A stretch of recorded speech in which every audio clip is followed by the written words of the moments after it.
8 students have been expelled from St. Michael's College School over 2 videos, one showing an alleged sexual assault, as the elite Toronto Academy revealed that it is examining a third incident. Police are investigating multiple occurrences of alleged assaultive and sexually assaultive behavior involving St. Michael's College school students. At this stage, police believe there may be other victims and witnesses and are encouraging anyone who has not yet spoken to investigators to come forward by calling the Child and Youth Advocacy Center, the police service said in a news release Friday. The school released its timeline of events on Friday, which detailed 3 separate incidents coming to their attention over the past 5 days. It was the first official confirmation of a third incident. The Globe and Mail spoke with a parent who said her child viewed the alleged third video in a Snapchat group of approximately 35 to 40 people on Wednesday night, allegedly depicting a boy performing a sex act on another boy in front of a group of others. She said her child, who does not attend the school, emailed administrators from St. Michael's, believing the video to involve its students. The new video was allegedly viewed in the same Snapchat group as the graphic sexual assault video that's been under investigation by Toronto police since midweek. 2 police sources who spoke with the Canadian press say that the sexual assault video being investigated since Wednesday allegedly involves a St. Michael's football team, in which a group of boys allegedly held down another student and sexually assaulted him with an object. The school said Friday that the video took place in a locker room. By the school's own account, it learned about the locker room video on Monday evening. Earlier that same day, the school had contacted police about a separate videotaped incident, where the 2 police sources who spoke with the Canadian press say members of the basketball team allegedly bullied a student and soaked him with water. The school said that incident took place in a washroom. Advice was provided to the school, and no further action was taken or received, Constable Carolyn DeCloet said. An internal school investigation was launched into the boys' washroom incident, and on Tuesday, 4 students were expelled because of that probe. Also Tuesday, the school interviewed students identified as allegedly being involved with the locker room video. Faculty and staff were informed Tuesday about both incidents. On Wednesday, 4 other students were expelled for the locker room video, plus 1 suspended in connection to the washroom incident.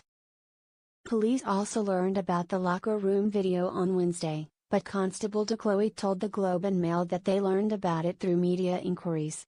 The timeline released by the school doesn't specifically answer why administrators didn't inform police right away about the locker room video, which police have said meets the definition of child pornography. There have been many questions about our handling of the matter and the sequence of events leading to the expulsion of 8 students and 1 suspension, the school wrote.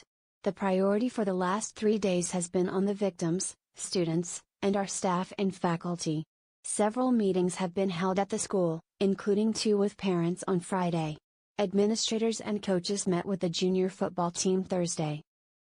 A Facebook post on the school's page from last week boasted about their junior football team's championship victory in the Independent School Conference. The school has said that the season is now cancelled.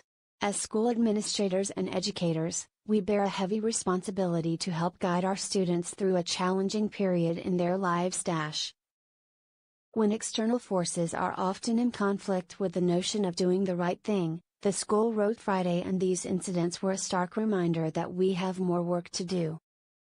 He is said to have a tendency to conduct negotiations for high-profile public positions minus, in some cases, lucrative arrangements off-brand for a populist conservative government minus without others being looped in, presenting them to Mr. Ford as done deals.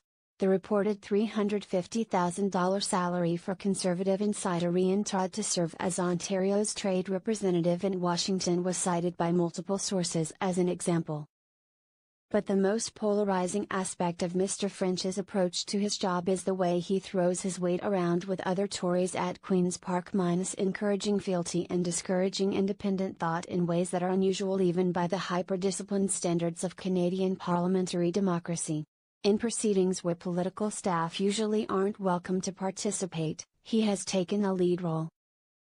That includes actively engaging in cabinet meetings, as well as the smaller committee of senior ministers who are supposed to set the government's agenda. He also sits at the front of caucus meetings, rather than along the side where staff usually sit quietly, if they attend at all. And he uses those positions to clamp down on any semblance of dissent. Earlier this fall, former federal MP Paul Calandra now a provincial backbencher stood up in caucus to complain that MPPs had not been looped in before the government rolled out its cannabis policy, which Mr. French spearheaded internally.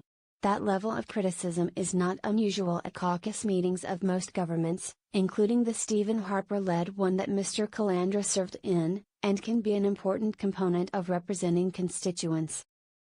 But according to multiple people who were in the room, after Mr. Ford responded politely, Mr. French furiously tore into Mr. Calandra for not being a team player. The result was a lengthy screaming match between the Chief of Staff and the MPP that served as a message to others in the room that they're best to keep their heads down. Mr. French's behavior with PC aides has been similar.